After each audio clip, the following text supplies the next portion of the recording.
na ule mstari wa kwanza mpaka 7, alafu tutakwenda kusoma mstari wa 16. Yohana Mtakatifu sura ya 15 ule mstari wa kwanza mpaka 7. Soma katika Injili ya Yohana hiyo sura ya 15 ule mstari wa kwanza mpaka 7 na ule mstari wa 16 kama ulivyokwisha kusikia. Bwana Yesu asifiwe. Tunaweza kumzalia Mungu matunda iwapo tutakaa ndani yake. Kwa nini? Kwa sababu matunda kutoka kwenye matawi iliyosafishwa. Nikupe labda mfano kidogo.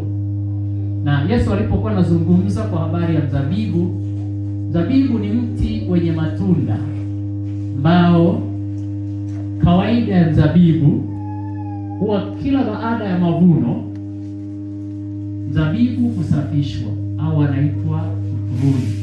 Wanakata matawi yote. Hizi katika maeneo panapolima mzabibu, mfano Dodoma kule kwetu, wakati walipopuruni unaweza ukahisi kwamba hakuna mti mbichi hapo. Inaonekana kama miti yote ni mikavu. Wameondoa matawi yote kabisa. Wamebaki tu ni miti tu imezunguka hivi, imezunguka tu, utaona tu miti tu. Lakini baada ya muda ule mti unaanza kuchipua. Ukichipua unachipua, baadaye unazaa matunda. Sasa Yesu hapa anazungumza kwa habari ya mti wa mzabibu. Na anasema hivi kwamba kila tawi ndani yangu linalozaa uzidi kusafishwa. Maana yake kuna wakati wa kuzaa, lakini kuna wakati wa kusafishwa. Bwana Yesu asifiwe. Kwa ili tuweze kumzalia Mungu matunda lazima tukae ndani yake ili tusafishwe. Sasa namna ya kusafishwa, hapo ndipo unapokuwepo na ugumu kwa watu wengi wasipoelewa maana ya kusafishwa. Kwa sababu kusafishwa kunaambatana na kaugumu fulani au mapito fulani ambayo mtu atapitia hapo. Wewe usifikiri ni rahisi wakati mtu anapokwenda kukata yale matawi katika ule mti. Kama ungelikuwa ungesema naumia. Bwana Yesu asifiwe. Lakini wakati wanapokata unatoa utomu. Maana yake ni sawa sawa na kutokwa kwa damu. Kwa kuna wakati ambao unaweza kupita katika wakati wa kupuruniwa kwa maana ya mapito. Wakati mwingine unapopita katika maeneo mapito, usiwe na oga, usiwe na malalamiko, ni wakati mwingine wa kusafishwa ili uendelee kuzaa matunda. Bwana Yesu asifiwe. Kwa kifupi uelewe habari hizi za mzabibu na jinsi ambavyo mzabibu unavyoweza kuwekwa vizuri. Ina maana kwamba ule mti wa mzabibu usingeweza kupuruniwa au kuondolewa yale matawi, usingezaa tena. Na ndio maana wanapuruni kila baada ya mazao. Wakishavuna mazao wanapuruni ili ichipue tena matunda mengine, naamini matawi mengine na kuendelea kuzaa. Na ndivyo ambavyo Yesu anavyotufanya. Anasema katika neno lake, kila tawi ndani yangu linalozaa litazidi kusafishwa ili zizidi kuzaa. Bwana Yesu asifiwe. Lakini hapa amezungumza kwa habari ya mti usiozaa. Mti usiozaa Yesu amesema uliondoa. Maana yake kama kuna tawi ndani ya huo mzabibu lisilozaa, huwa haliwezi kusafishwa ila linaondolewa. Bwana Yesu asifiwe. Wahi hapo tu kuna hatari kwamba usipozaa matunda, maana yake kuna hatari ya kuondolewa. Lakini ukizidi kuzaa, kumbuka pia kukubaliana na kusafishwa. Kumbuka pia na kukubaliana na kupita katika maeneo fulani. Usiogope. Bwana Yesu asifiwe. Hauhitaji kuwa na oga wakati unapopita katika mapito, majaribu, katika changamoto fulani. Ni wakati wa kusafishwa. Kwa usiwe na oga. Bwana Yesu asifiwe. Watu wengi wanapopita katika maeneo ya majaribu au changamoto huwa huogopa na wengine kukata tamaa. Hatimaye husema wokovu mgumu. Afadhali ningekuwepo duniani. Afadhali nirudi nilikotoka. Unakosea. Wakati wa kusafishwa lazima upite katika ugumu. Na hakuna kitu ambacho mtu anaweza akafanikiwa hata kwa mambo ya kawaida ya kimwili bila kupita katika eneo fulani na kukubali kujikaza. Bwana Yesu asifiwe sana.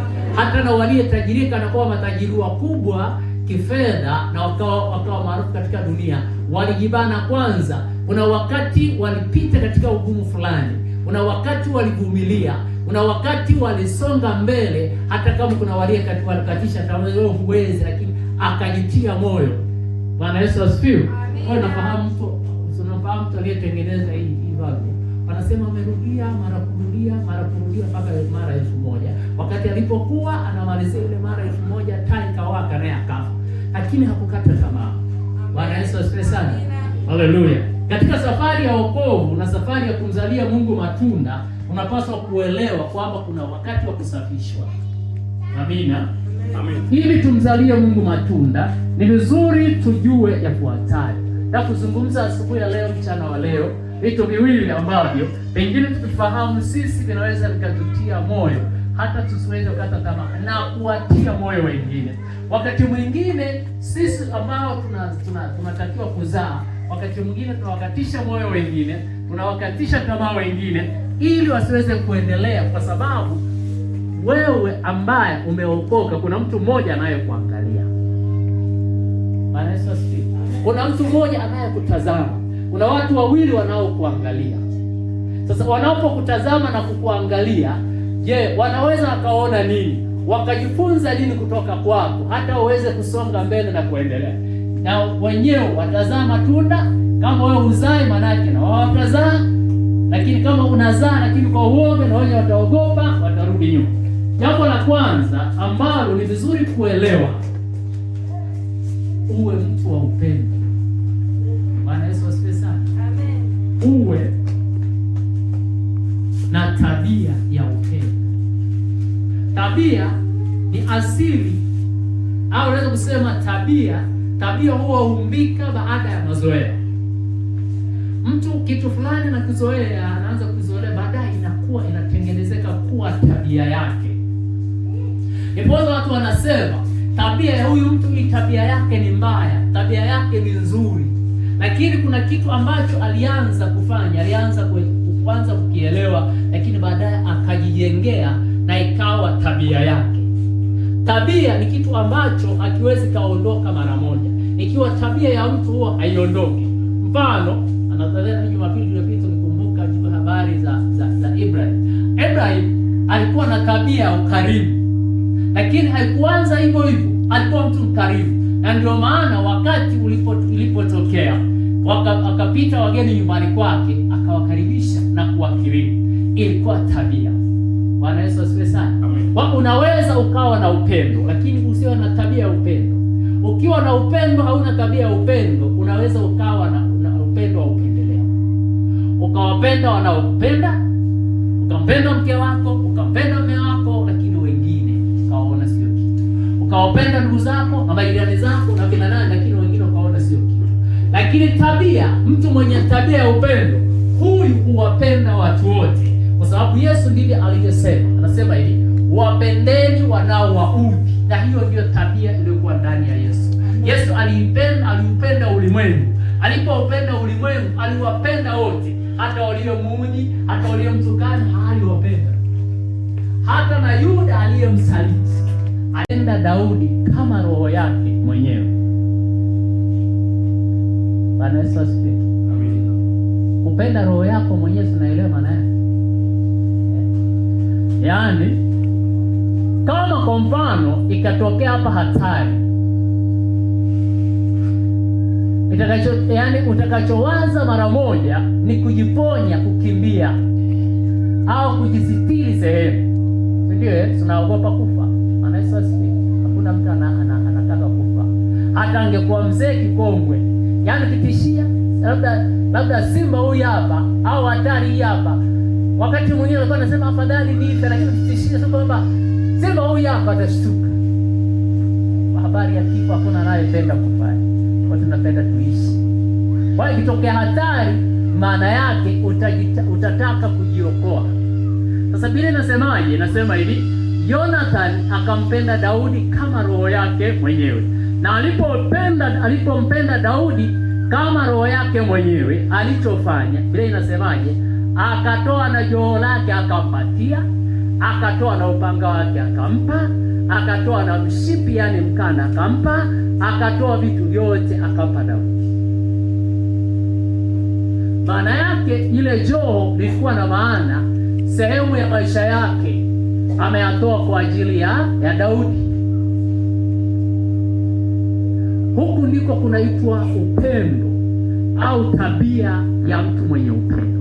Na hivyo Jonathan akataka sana kumlinda Daudi awe salama. Na hiyo Daudi alikuwa akiwindwa na baba yake Jonathan, yani Sauli, ataka kuuawa. Lakini kwa sababu alimpenda kama roho yake, alitafuta namna ya kumponya kwa jinsi yoyote ile. Na alimponya mara kadha wa kadha. Hata wakati Daudi iliposhindikana kulindwa na Jonathan, aliamua kukimbia na kwenda kujificha maeneo mengine. Lakini alijitahidi. Bwana Yesu asifiwe. Alijitahidi kumponya Daudi kwa sababu alimpenda kama roho yake mwenyewe.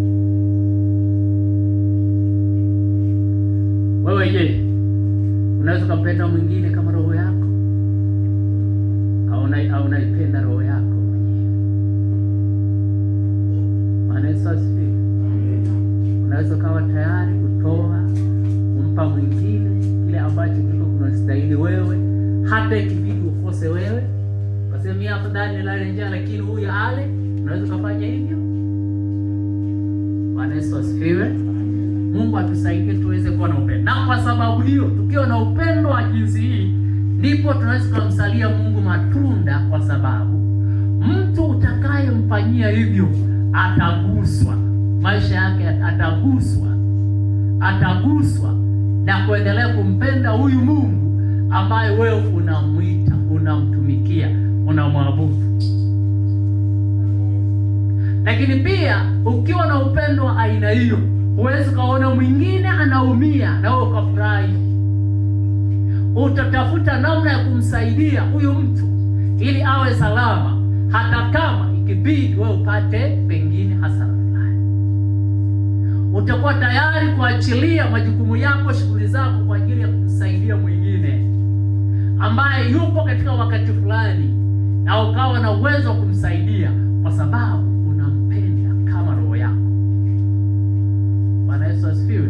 Na ndicho kitu ambacho Yesu alifanya. Yesu alitupenda si kama roho yake tu, lakini zaidi ya roho yake, kwa sababu aliamua kutoa roho yake afe kwa ajili yako. Akaamua kusimama badala yako, badala yangu. Yeye akawa kifo, yani akapokea kifo, lakini wewe ukapokea uzima. Bwana Yesu asifiwe. Ndicho kitu alichofanya Yesu. Yesu alichukua kifo cha kwako, kifo cha kwangu, lakini yeye na akakupa wewe uzima wa kwake. Uzima ulikuwa wa Yesu, lakini tulistahili kufa, tulistahili kupotea, lakini Yesu akasimama katika eneo la upotevu wetu, na sisi akatufanya tuonekane kwa wana. Bwana Yesu asifiwe. Hii ndio inaitwa tabia ya mtu mwenye tabia ya upendo. Wapo wengi tunaweza kusoma katika Biblia, lakini kwa leo tujifunze kwa huyo mtu wa Mungu Jonathan. Baadaye Jonathan alikufa, mnafahamu, lakini kwa sababu tabia yake ya upendo juu ya Daudi ilimpa fadhili kwa Daudi kama mfalme. Daudi alipoanza kuwa mfalme, akaanza kutafuta, Jonathan amekufa, lakini je, ameacha mtu yeyote katika watoto wake nimtendee fadhili? Bwana Yesu asifiwe. Haleluya. Bwana Yesu asifiwe. Haleluya. Kumbuka kwamba na wewe ulikuwa mgeni. Sasa nasema, na mgeni akaaye katikati yako, mpende kama nafsi yako. Mpende kama nafsi yako. Mgeni, mwana wa Mungu, mtu mgeni, moyo wa mgeni au mtu mgeni huwa ana moyo wa wakati mwingine na mashaka juu ya maisha. Naweza kusimulia juu ya ugeni kwa sababu nimekuwa mgeni katika maeneo mengi. Najua moyo wa mgeni. Unafika katika nchi ya watu au katika maeneo ya watu, hujui mashariki wala magharibi ni wapi, mahali gani pengine hata pa kuchota maji, ni mahali gani hata mahali sijui pa kupata nini. Na wakati wingi huwa mgeni, huwa moyo unazimika, yaani unazimia, hapa maisha si yataendaje. Yanapofika tu katika eneo la ugenini, unaanza kuwaza sijui itakuwaje. Nikupeni tu kisa kimoja au shuhuda mmoja. Watu mlikuwa tunasafiri kutoka Dodoma kwenda Iringa, pamoja na mke wangu na mtoto wetu mmoja anaitwa Esther. Wakati tunakwenda katika huduma katika wilaya ya Kilolo, tulisafiri na kufika katika mji wa Iringa, na bahati mbaya tukaishiwa na fedha ya kusafiria wala ya gesi. Baki hela ya gesi kile ndani, gesi ilikuwa shilingi 3,000 na kwa 3,000 pale Iringa mjini. Tukashuka tukapanga huku bondeni Ipogoro, ile gesi moja Ipogoro. Hapakuwa na hela tena, kabakiwa na shilingi 1,000. Hapo nje walikuwa wanachoma chipsi, tukanunua chipsi. Sasa nikasema mama pamoja na mtoto, Esa alikuwa na miaka 4 nadhani, miaka 4, wakala. Na kipindi hicho mama alikuwa pia mjamzito. Tukaingia kulala. Sasa hatujui kesho tukiamka tunaamkia wapi, kwa sababu hela ndio zimeisha na safari inaendelea. Hatujui tunaenda mashariki, tunaenda magharibi. Mwenyeji wetu leo tumtafuta atuelekeze njia, hapatikani kwenye simu wala popote. Huu ndio nataka kuambia moyo wa mgeni jinsi ulivyo. Niliwaza nikafika mbali. Kwa kawaida mimi nina tabia ya kuachilia vitu, lakini usiku ule hii ilishindikana kuachilia. Nishindwa kumwachia Mungu. Nilala kidogo, ilifika saa 8 usingizi ukakata. Nikaanza kuwaza itakuwaje kesho kukicha, kwa sababu kesho kukicha maana yake saa 4 mwisho wa guest. Baada ya hapo naenda wapi sijui. Alafu sio maisha yataendaje. Alafu sijui itakuwaje. Waza wewe, lakini mwishoni nikamwomba Mungu nisaidie. Kisha asubuhi kama cha kufanya. Ukacha mgeni, sijui mashariki wala magharibi katika mji wa Iringa. Mgeni kabisa ndio natoa mara ya kwanza. Lakini asubuhi kulipokucha, nasema hapana, ngoja niende mjini. Tuliposhukia, mimi nafahamu pale Ipogoro chini, alafu mji wa Iringa supo juu. Hata hela ya daladala ya kupandisha juu ilikuwa haipo. Navyokuambia kulikuwa hakuna hata sufuri, hata shilingi haipo.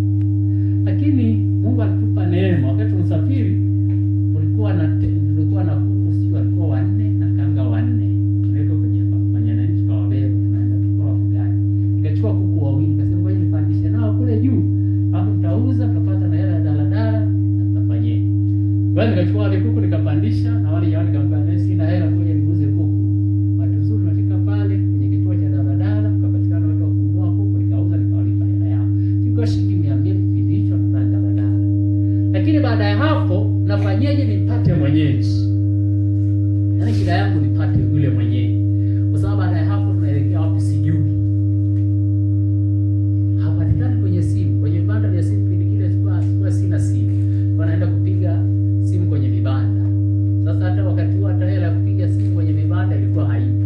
Lakini toka jana tunamtafuta, hapatikani